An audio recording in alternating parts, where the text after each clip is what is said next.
Hey Brandon, I'm going to show you how to make those lava cakes that I told you about over the phone. I know that you like to make cookies and things for your friends, so I think these will be right up your alley. These end up being a cross between warm fudge and a brownie, really chocolatey, really rich, really tasty. The cool thing about the lava cakes is that you can control how gooey or liquid they turn out by the amount of time that you cook them. If you like your center more liquid, you just don't cook them as long. If you would prefer them to be more cake-like, just cook them a little longer. It's really easy to monitor them during the cooking process.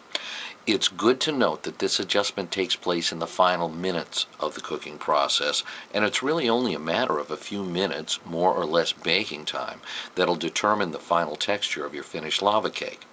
I've made the following video to show you the basics. It'd be a good idea to read the recipe while you watch the video before cooking your first batch. That way you'll be familiar with all the steps when you try it for the first time. I think you're really going to like these lava cakes. I do. Anyway, have fun cooking them. The ingredients for this recipe are really very simple. 1/3 cup flour, 1/2 cup sugar, 3 eggs, and 6 1-ounce squares of semi-sweet baker's chocolate. 1½ sticks of butter. The original recipe calls for little baking dishes called ramekins, but we are going to use regular muffin pans instead.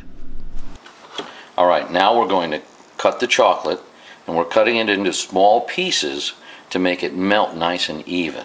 Now when you cut the chocolate, make sure you have the blade of the knife rested, and then you're actually going to cut back here to give you the leverage to make it easy to cut. As you can see, and then as you can see, I'm pushing forward to kind of, it's not only cutting but sort of slicing as well.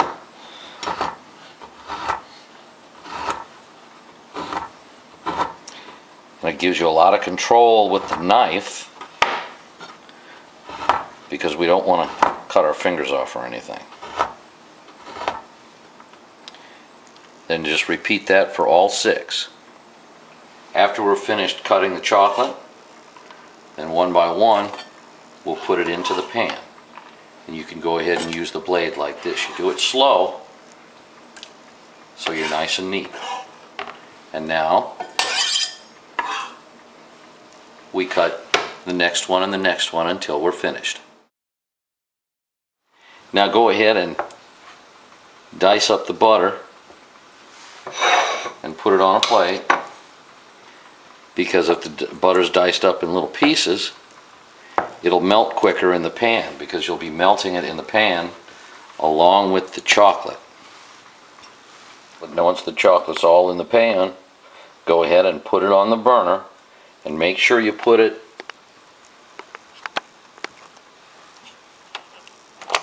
You only want to put it on low. Okay, I'm putting it between low and I'm putting it on 1, just a little above low. But you want to have it on really low heat. Now we're going to take the eggs and we're going to put them in the bowl, and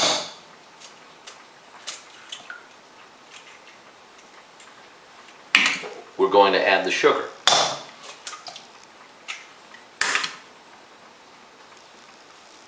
Once we add the 1/2 cup sugar, we're going to go ahead and beat it until it turns white and frothy. When mixing this egg and sugar mixture, put the beaters on the highest speed. Notice that while I'm beating this mixture, I'm not moving the beaters very fast. I'm letting the beaters do the work. If you move the beaters too much within the bowl, well, it'll be really easy to have the mixture go out of the bowl and be kind of messy, so we don't want that. You're going to need to stir this pretty constant, okay?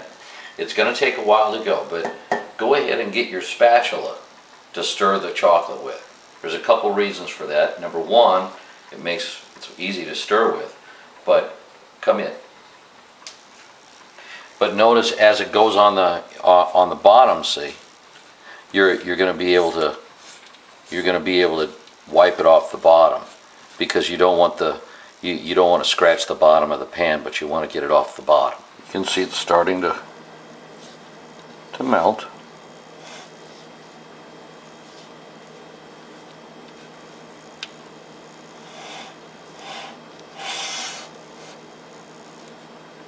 As you can see, the chocolate's beginning to melt.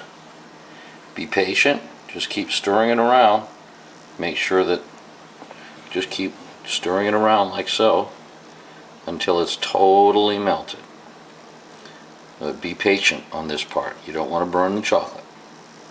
Now the chocolate's pretty well melted, and now it's time to add the butter. Now notice it's all cubed up, so just put the butter in there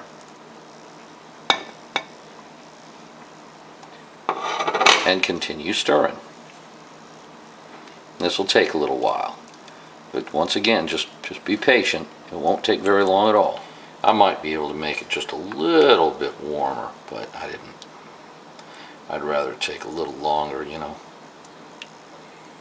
because the whole idea of that bon mer or whatever they call it, the double boiler thing, you know, the whole idea is so that you melt it without, you know, without causing anything, without burning anything or scorching your chocolate and stuff. Making sure that heat is just real subtle. Now it's time to pour the melted chocolate into the bowl with the egg and sugar mixture. Notice that by using my spatula as my stirring device, I'm able to neatly get almost all of the melted chocolate out of the pan and into the bowl.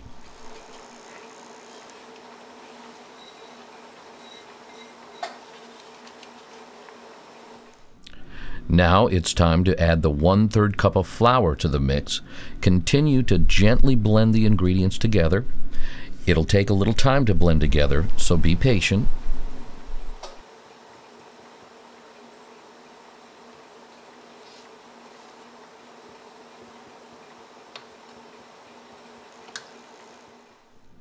As you are stirring, it looks like it's not really mixing together, but this is only an illusion. The flour stays on top of the mixture, which only makes it appear that it is not mixing together like it should. Just keep stirring, and you will soon see the color begin to darken. The spatula is great to stir with, for it lets you scrape the side of the bowl as you stir, allowing you to fold all of the ingredients smoothly into the mixture.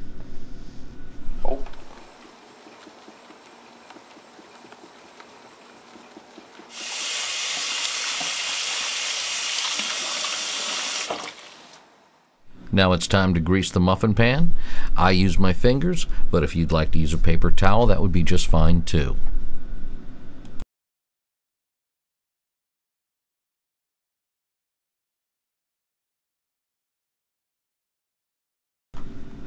Now it's time to pour the mixture into the muffin pans. I've found that this recipe will make about 10 small cakes. I've only got one muffin pan shown here, but when you do this, prepare 2 muffin pans. Fill the receptacles up to about 2/3 to 3/4 of the way. After you do this once or twice, you will find the level that you like. After you have put the mixture into the muffin pans, place them into the oven that has been preheated to 350 degrees for 10 to 12 minutes. As I said in the beginning, you can vary the cooking time to make them more or less gooey. Check them at 9 minutes and then decide how much longer you would like them to cook.